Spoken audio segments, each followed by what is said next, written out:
All right, hello everyone. Welcome to Casual Wednesdays for Fish Tuxedo. I'm Jonathan Downin, joined by my good friend Mike Fire. Hello, I'm Mike Fire. We are back. We survived E3, and we are ready to be casual yet again. Absolutely. So, starting this week, we're going to get into some stuff you've been playing because the news is pretty light, and you've played some pretty big stuff. You hit the Destiny Alpha and Battlefield Hardline Beta. Let's start with Destiny because I want to hear about that. I didn't get into it. How did you find it? What's your impressions? Actually, Destiny really surprised me, to be honest. It's a strange thing because I wasn't really on board with Destiny. I enjoyed the Halo games. I'm not a huge fan, but I like the multiplayer of those games. I just never really stuck with them. Yeah. And so Destiny is kind of I don't really have that much of an attachment to Bungie, so Destiny just looked like a kind of neat sci-fi shooter. Yeah. And I could never figure out what it was. I don't think a lot of people really knew what it was. It's an MMO, kinda. That's been a big problem, like just with sort of the messaging and the stuff they've shown. And I think that was kind of like the impetus for putting this alpha out. Of course, they were testing some stuff, I'm sure, but I think it was also kind of to be like, hey, here's what this thing is. Check it out. Yeah, definitely. And it is an MMO. Just clearing the air, just putting that right out there. It's a massively multiplayer online role-playing game that is also a first-person shooter. There are loot drops, but not as frequent as a Borderlands, which is kind of unfortunate. I wish they dropped a little bit more loot. Not as much as Borderlands, because that's a little extreme, but a little bit more loot than it drops, because it's mostly like it's even more of an MMO than Borderlands in that regards, because you go to these zones, people randomly instance in and out of them, and you run and collect whatever's on the ground, pick up ammo and all that, and then afterwards, after you're done, and you just go straight back to town, sell all your stuff, and buy new gear. So it's not even as Borderlandsy where you're not buying. In Borderlands you don't buy a lot of loot, you just pick it up. In Destiny, it's very, very MMO where you just straight up take everything back to town, sell all the shit you don't need, buy the new stuff. It's a lot different than I expected, but and it's not disappointing at all. I'm actually much more excited for this game now that I've played the alpha. So sweet. And also the difference between like Borderlands and this, I think, is what I heard is like the weapons and stuff will level along with you, or they will gain stats the more you use them. Is that right? Yeah. And there's no levels in Borderlands, are there? I don't remember. Yeah, there are. There are levels. Oh, there are. Yeah. So are there like level? Can you not use certain weapons if you're under a certain level? Yeah, I think that's how it works. You have a character level, but like your loot and your guns don't level up independently. Yeah, I mean, the alpha was honestly I played it for a day. I played it for a day because I didn't realize that the alpha was so short. But should have figured. So I played it on the last day for quite a while, but it was really limited. And the weapons, I don't remember having any significant changes happen to my weapons, leveling wise. But I know they do level. I don't know. It's an interesting game. It's a lot different than I expected. But to be honest, I'm not sure I knew what to expect. So yeah, I mean it's probably really hard to gauge at this point. But does it feel like you're going to be like what's the time breakdown? Like, are you going to be on missions shooting like 90% of the time and then just kind of like have minor downtime doing other stuff, or is it like is the other stuff a huge part of the game, like hub world interactions and like is it all mostly shooting with just a little bit of this stuff around it, or is it like this big experience and shooting is like a portion of it, or like half of it or something? It's strange. It is. I mean, it's a lot like an MMO. Like I said, you go and do your quest or whatever, and you come back to town, and so you don't spend as much time in town as you do out shooting stuff. Yeah.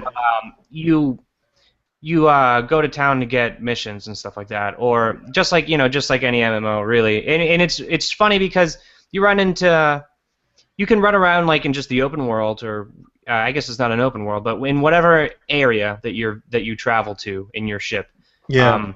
So you go to whatever area. It's a big open place, and you maybe join up with some of your friends, and you run around. And there are these little beacons planted around in the open area that you can go and press a button on, and it just kind of spawns in a mission. It's just like kill, and it's just something dumb like kill 20 of these dudes, Right. MMO mission.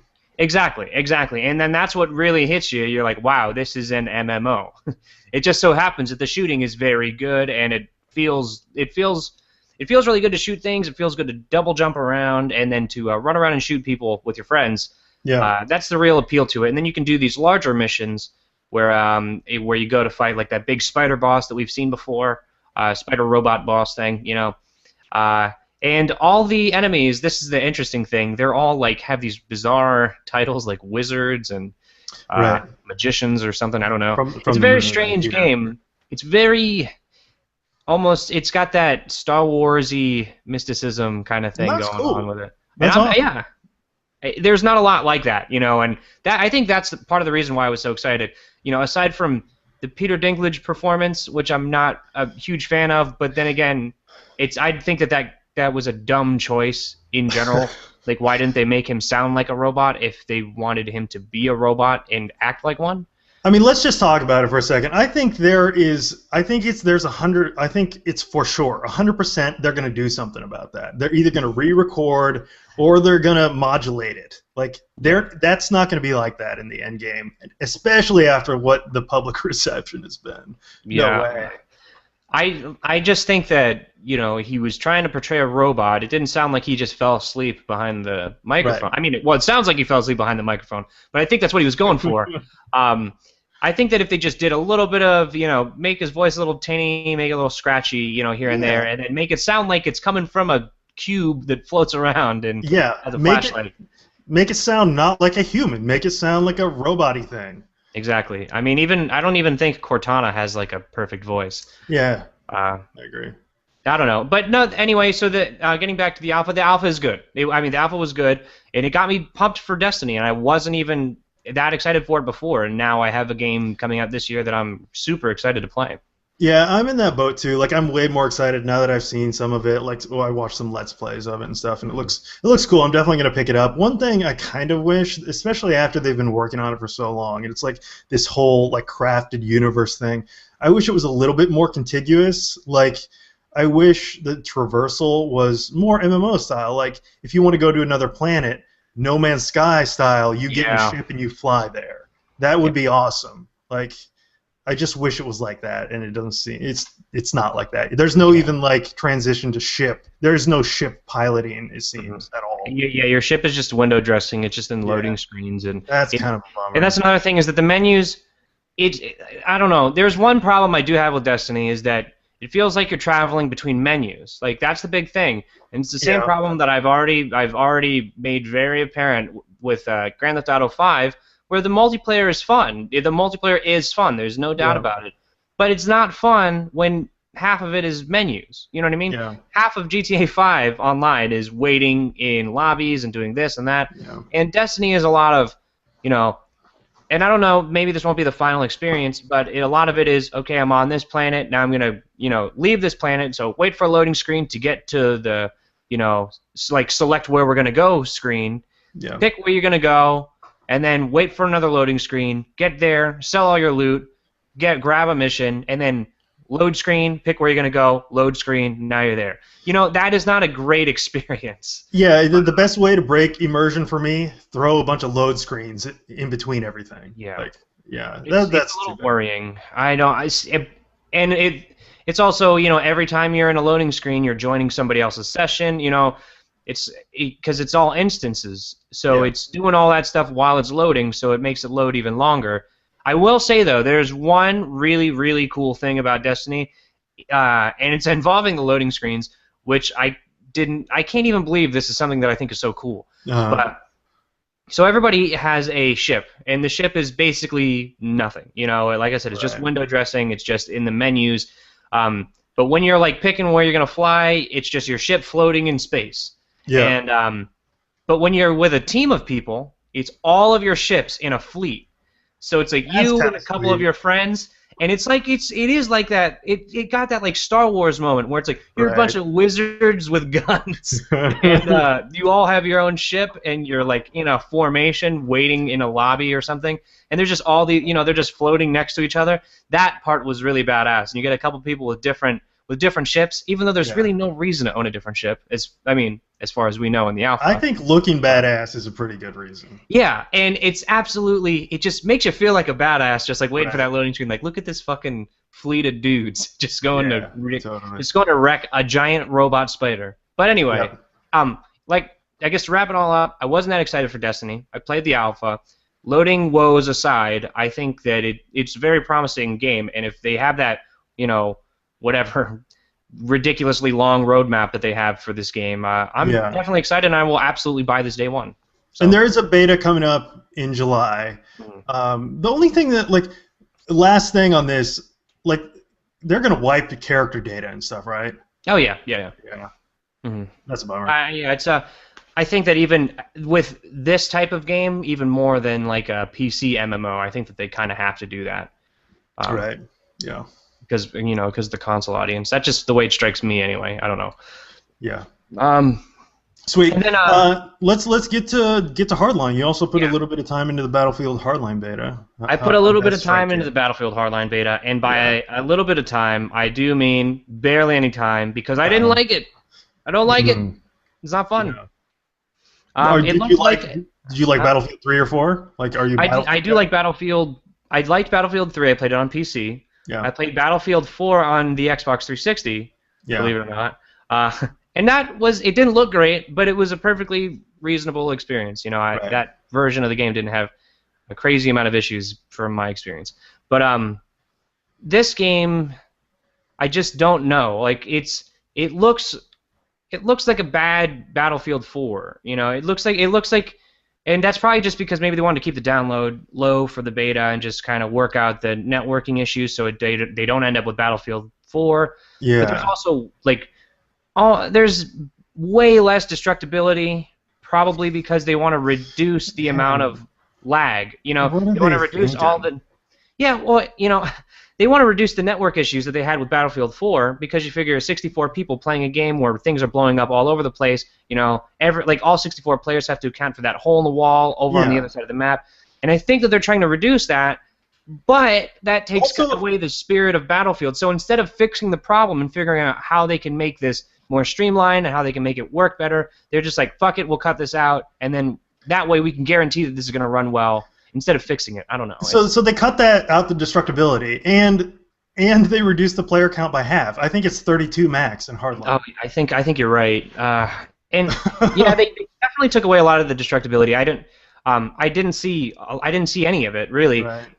You weren't blowing holes through walls and shit like that. There was a lot more open buildings to search through, but honestly, I really just don't remember being able to, blow a hole in the wall. But maybe you can. I don't know. Maybe you can in certain areas. Maybe it's just a little bit more limited. So.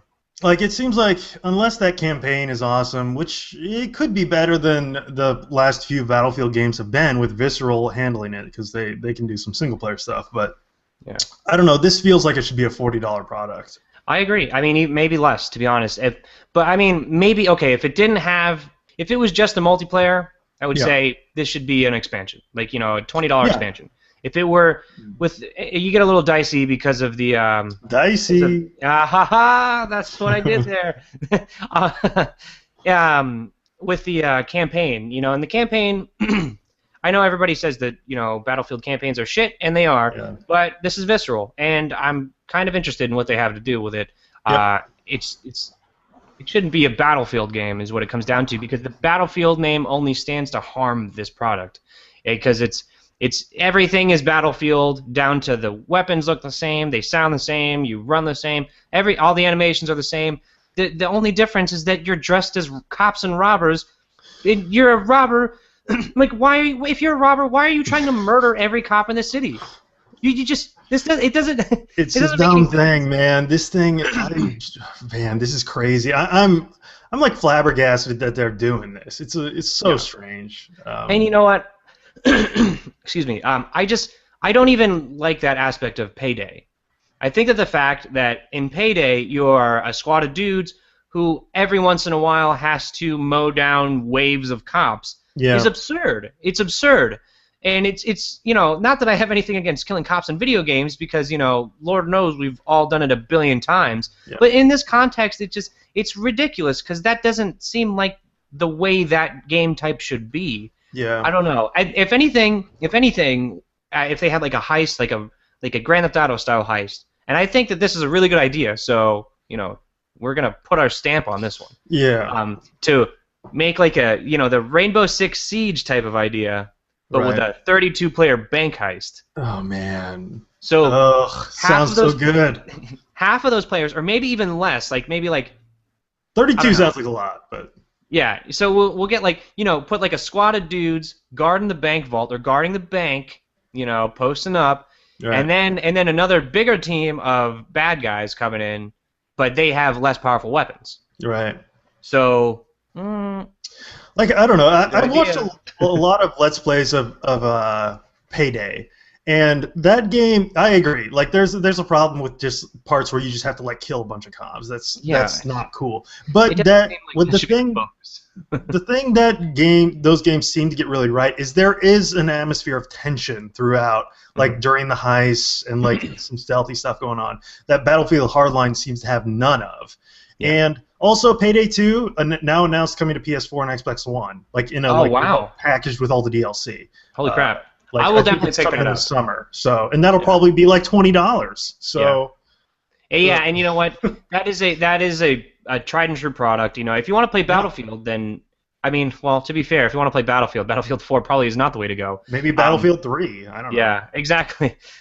So maybe if you haven't already played Battlefield 4 because you think it's probably not going to work on your console, maybe Battlefield Hardline is the way to go to play just the typical Battlefield, styled. I don't know. At least 4 is probably somewhat patched up by now. I don't know. I mean, personally, for me, I didn't have a whole ton of problems with Battlefield 4, but I didn't either. Actually, I played quite a bit of that game. But so anyway, fuck Battlefield Hardline. All right, done and done. On to some feel-good news here. Apparently, Crytek is in some serious danger. It's all kind of rumor and speculation at this point with some leaks coming out, no official word, but it sounds like Crytek is in some serious financial shape, maybe have had already laid off some employees, and apparently Rise 2 and something else have already been canceled. What was the other one? I'm not sure what the other one is. I saw 2 games, and I remember one of them was Rise 2. Well, I know definitely Rise 2, whatever they were going to call that piece of garbage game. I don't know. I can't say anything about another game. Okay, so at least Rise 2, at least according to the rumors, this is all rumor, but it sounds like they're in trouble.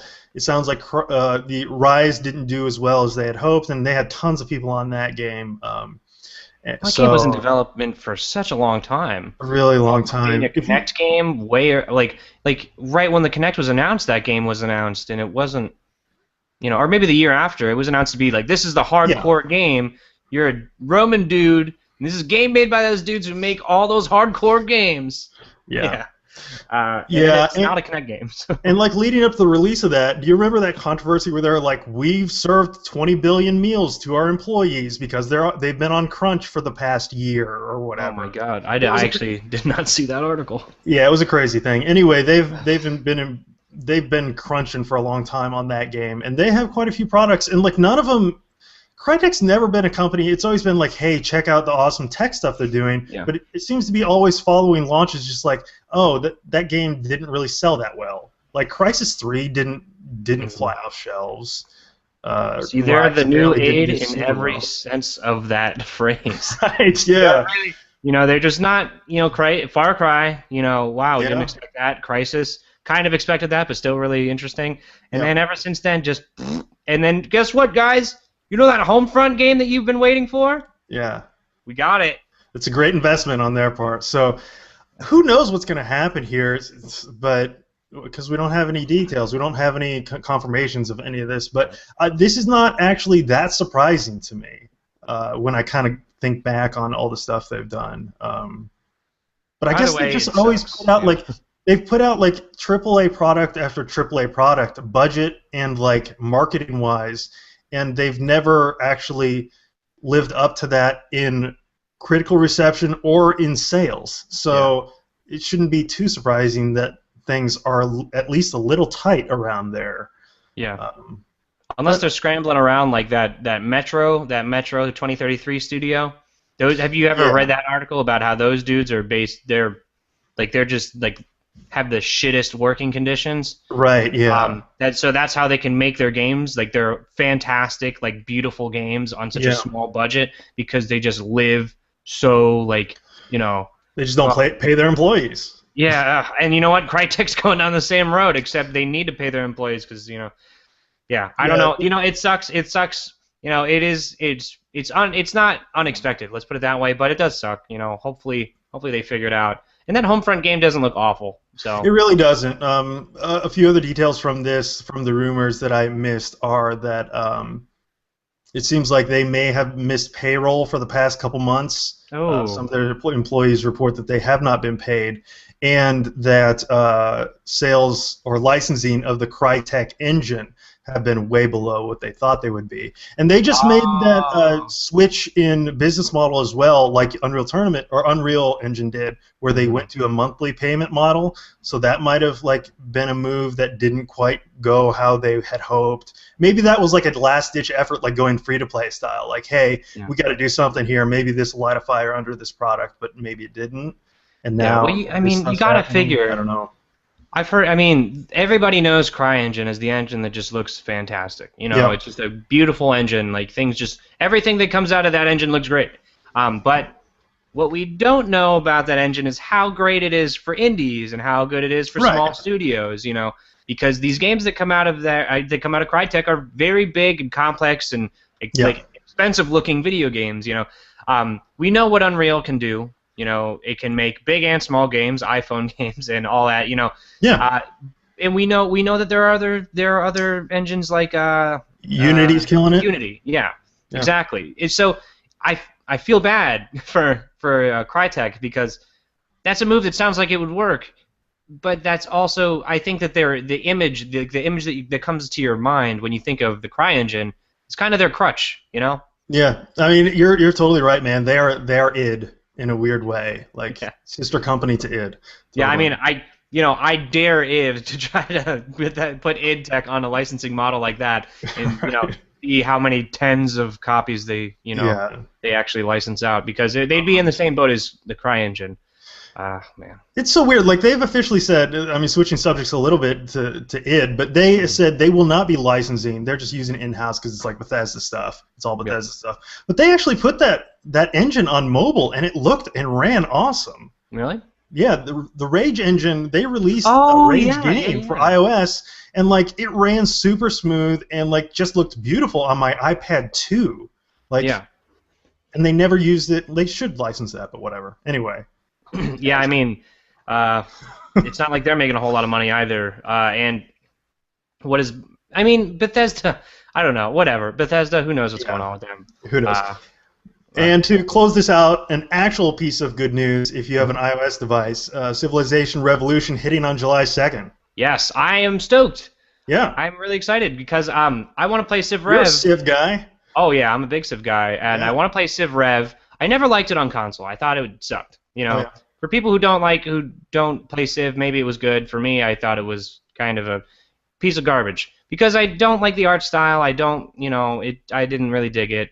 But on iPad and iPhone and all that stuff, I think that it that style of game could fit. I still don't like the art style, but I can get over it for a good Civ experience.